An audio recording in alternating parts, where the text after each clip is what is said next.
আসসালামু আলাইকুম সুপ্রিয় দর্শক, প্রচণ্ড তীব্র গরমে সবসময় মন চায় ঠান্ডা কিছু খেতে। আবারও আমি একই কথা বলছি, কারণ আমার সবসময় ঠান্ডা কিছু খেতে ইচ্ছে করে।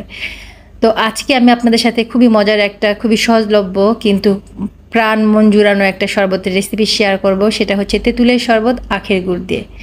আর এই আখের গুড়টা এতই ভালো, এতই টেস্টি, যেটা বলার মতো না। আখের গুড়টা আমি যেই পেজ থেকে কিনেছি সেটা কমেন্টে দিয়ে দেবো, কেজিএল, মানে একদম অর্গ্যানিক আখের গুড়।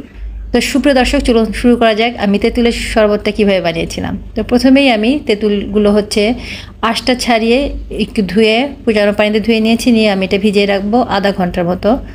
যদি তাড়া থাকে তাহলে 10 মিনিট ভিজিয়ে রাখলেও আপনার হয়ে যায়, কারণ তেঁতুল 10 মিনিটে নরম হয়ে যায়। তারপরে তেঁতুলটাকে খুব ভালো করে চটকে তেঁতুলের ভেতর থেকে যতটা সম্ভব ওর ফুল তেঁতুলটাই বের করে নিতে হবে।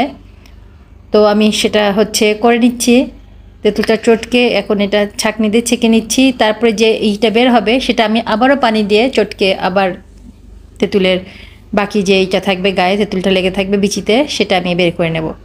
তো নিয়ে আমি অর্ধেকটা রেখে দিয়েছি হচ্ছে ডিপ ফ্রিজে সংরক্ষণ করব, আর বাকি অর্ধেক তেঁতুল দিয়ে আমি এখন শরবতটা বানিয়ে ফেলবো। তো এখানে আখের গুড়টা আমি নিয়ে নিচ্ছি। আর এই গরমের মধ্যে আখের গুড় কিন্তু পেট ঠান্ডা রাখে। আর আপনারা যারা আখের গুড় পছন্দ করেন তারা এই কেজিএল এই পেজ থেকে কিন্তু খুব সহজেই আখের গুড়টা আপনারা পারচেস করতে পারেন। আর দিয়ে দিলাম বিট লবণ, পরিমাণ মতো বিট লবণ দিয়েছি, সাথে একটু স্বাদ অনুযায়ী লবণও, এমনি লবণও অ্যাড করেছি। আর তারপরে আমি এখানটায় একটু জিরাটা টেলে নিয়েছিলাম হালকা, এটাকে এখন ব্লেন্ডারে ব্লেন্ড করে নেব। নিয়ে আমি এই তেঁতুলের শরবতের সাথে একটু জিরাটাও দিয়ে দেবো।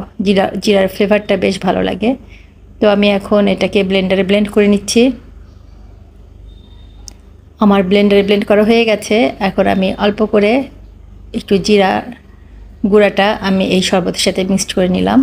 তো এখন একটু টেস্ট করে দেখব যে সব কিছু ঠিক আছে কি না। তো টেস্ট করে দেখলাম যে জিরার পরিমাণটা একটু কম, তো আমি জিরা আর একটু অ্যাড করে দিলাম।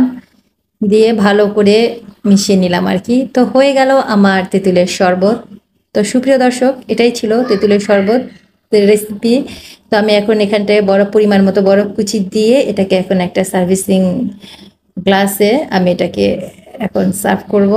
তো আপনারা কিন্তু এই গরমের মধ্যে এই তেঁতুলের শরবতটা খেতে পারেন। এটা খুবই মানে যে সহজলভ্য, আমাদের বাসাতে দেখা যায় যে সবারই কম বেশি থাকে।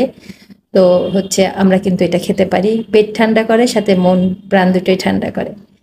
আর যেটা এক্সট্রা বেঁচে গেছে সেটা আমি একটা বোতলে করে ঢেলে এটা নর্মাল ফ্রিজে সংরক্ষণ করব। যখন হচ্ছে কিছু ঠান্ডা খেতে খেতে মন চাবে কিংবা কোনো শরবত খেতে মন চাবে, তখন এটা আমি বের করে খেতে পারবো। তো সুপ্রিয় দর্শক, রেসিপিটি যদি ভালো লেগে থাকে অবশ্যই আপনারা বাসায় ট্রাই করতে পারেন। আর ভিডিওটি যদি ভালো লেগে থাকে তাহলে অবশ্যই লাইক, কমেন্ট, শেয়ার করে পাশে থাকবেন। আর যারা ইউটিউব চ্যানেলে দেখছেন তারা অবশ্যই চ্যানেলটাকে সাবস্ক্রাইব করে দেবেন এবং পাশে থাকা নোটিফিকেশন বাটনটার অল অপশনটা অন করে রাখবেন পরবর্তী ভিডিও দেখার জন্য। আর তাহলে এই পর্যন্তই, সবার জন্য শুভকামনা, ভালোবাসা দেওয়া রইল। আল্লাহ হাফিজ।